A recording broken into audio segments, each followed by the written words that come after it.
Hello there and welcome to this week's edition of Crazy Critique. Now, the newly theatrically released film that I've been to see this week, no, it wasn't Batman vs Superman Dawn of Justice. Hopefully that may be next week, or if not, it will be the week after, but there will be a review of it. The film I have actually been to see this week is a film from director Ben Wheatley. And it's fair to say it's not your typical cinema fare. But then again, what would we expect from a director who has brought us the likes of Kill List, Sightseers, and A Field in England? Films, it's very fair to say, that have their own unique themes and own unique styles. And it's also fair to say that Ben Wheatley is probably a director that will divide an audience, or maybe some people will like his work, some people will what is this then? And I can see arguments for both in having seen all those previous films. This film in question, High Rise, is a film that stars Tom Hiddleston, who is the central character who has just moved into a new tower block, a high rise.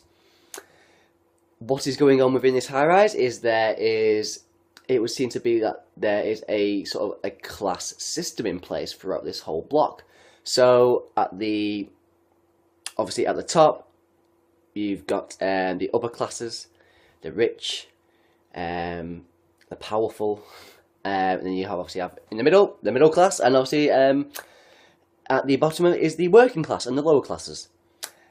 So what is it going to be about this film? I think it's going to be fair. It's going to be some sort of social commentary on the class system, which is obviously very, very, very apt and appropriate for a UK audience.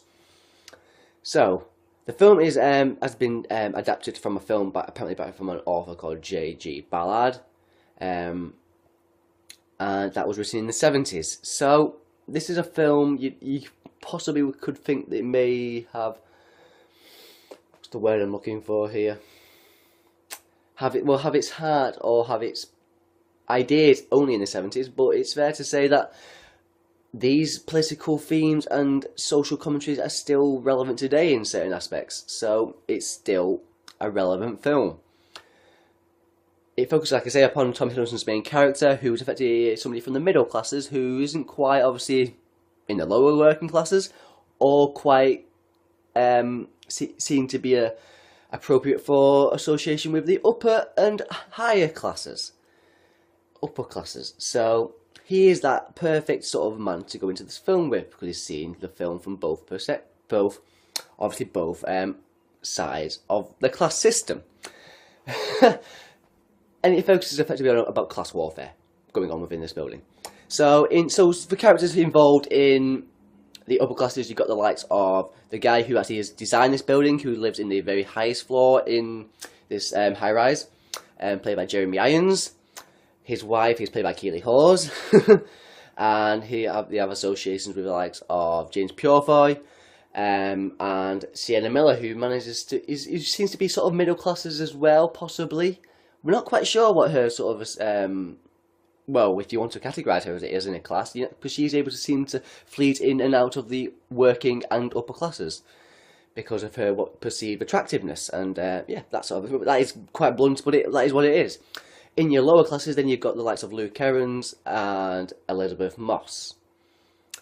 So yeah, you've got a very, very fine cast in play there, particularly from the likes of obviously established film and obviously established TV. And recently, James Purefoy, I thought was one of the best, absolutely the best thing about The Following. And, well, Elizabeth Moss was by far one of the best things about Mad Men. So you've got some fabulous TV talent involved and some fabulous, obviously, film talent involved. And directed by a director who certainly has an eye for visual flair. There's no doubt about that. So, he's certainly a director who likes to challenge his audience. And this film is certainly no different. There's certainly many a social political theme in play. Do I understand that word? I don't know. Surreal humour is by far very, very in play again. There is some superbly fantastically funny moments, particularly from just just bursts of dialogue from particular individuals. Particularly, I'm gonna see which characters said them, but I won't see what the moments are in question. So there's particular moments involved from lines directed from Jeremy Irons and James Purefoy that are. You may not find them absolutely funny, but I absolutely did. And the audience, me and my friend who were watching it, suddenly thought that was a fantastically funny moment. Not many other people tell me did. They found funny in other moments. But so it's probably a film that you're going to find your own humour in certain moments. Maybe depending on how you perceive the world and how perceive, political system. Maybe I don't know. But yeah, there's certainly, like I said, about the visual flair that he has involved previously. Ben Wheatley, he's got some utterly fantastic imagery on show. But I do feel that my puny brain does need to research the source material maybe a bit more. And probably read a few analyses and the film's ideas on social commentary. Because I'm not going to lie, I'm not a great intellectual on these sort of subjects. I can see certain things going on, certain themes, but they are probably on the nose and quite obvious. So I think possibly it's, like I say, it's going to cater to a particular audience. So this is where it comes to, is it a really good film? Now this is interesting because I thoroughly enjoyed the performances from the likes of Tom Hiddleston and Jeremy Irons, Luke Evans. To be honest, the whole cast was very, very entertaining. Elizabeth Moss and James Purefoy. It's a challenging watch because it's certainly playing with ideas and trying to challenge you, and that is all. Well, that is the whole point of cinema, I suppose, in a way, is to challenge your perceptions of how you view films. But so I thought it was a very, very entertaining film. Would I say it's a fantastic film? It's very hard to show. It's a film that's going to need repeated viewings for me to sort of analyse that sort of aspect of it, because you're not going to get everything in a first showing of it. That is certain. So it's a film that's going to require repeated viewings. Yes, I know, maybe that's not the best thing to say about a film, but when there's so much going on in the film, if that's what needs to be done, it needs to be done. So but I will re-watch the film and then try and get a second take on it. But I really was entertained by it. It's going to be split down the middle regarding the general audience, most likely. Some people are going to love it, some people are going to absolutely hate it. But I actually was rather entertained and will look to seek and review it again. So I thought High Rise was a very, very interesting film. And that's how I'm going to leave it at. So yeah, there we go. High Rise was my theatrically released film of the week. Now my classic film of the week is a film I actually watched for the first time. It was 3 or 4 nights ago. And it's a film from 1957. And it is the film 12 Angry Men, directed by Sidney Lumet. Now this is a film I should have seen by now, because it's such a prominent film in American film history, considering what it does within itself. This has not started off this particular part of the view off very well. I apologise. But what effectively we're focused upon is, now it's referred to as a courtroom drama. But it's not, is it? It's a jury room drama, because at no point are you... Well, you have one scene in the courtroom right at the very beginning. What is going on? There's obviously an individual on trial for the apparent murder of his father. And it then cuts straight after that very first scene to the jury room, and there are 12 men there about to discuss whether this man is guilty or not. Now, to make this sort of film work, the writing has to be perfect, doesn't it? Because you're in one setting. You're in one setting apart from a couple of scenes where you cut to the restroom. And it is like 2 very, very brief... Well, was it maybe 1 brief moment? 1 or 2 very brief moments. But the whole of the film is effectively a talkathon. So what you are putting in the dialogue has to connect with an audience. And the reason why it does connect with an audience, and why it connected so fabulously with me, was because it created the perfect scenario of having 12 such different individuals with different ideas and different political ideas and different views on the world, which is why I can almost kind of link it to in small passings to high rise, because there's that class warfare, individuals from different backgrounds sort of coming together and then sort of mash and banging heads, and it doesn't quite work, and things come out that shock you and astound you and things like that. So you have such a diverse spectrum of kind of what probably then is American society. And this is from a film in 1957 from a director, Sidney Lumet. This was his first film.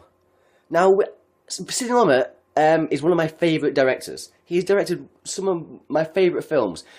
Top of that list is Network. I truly love Network. That's a film focused on how network television works. And my God, that film was made in 1976.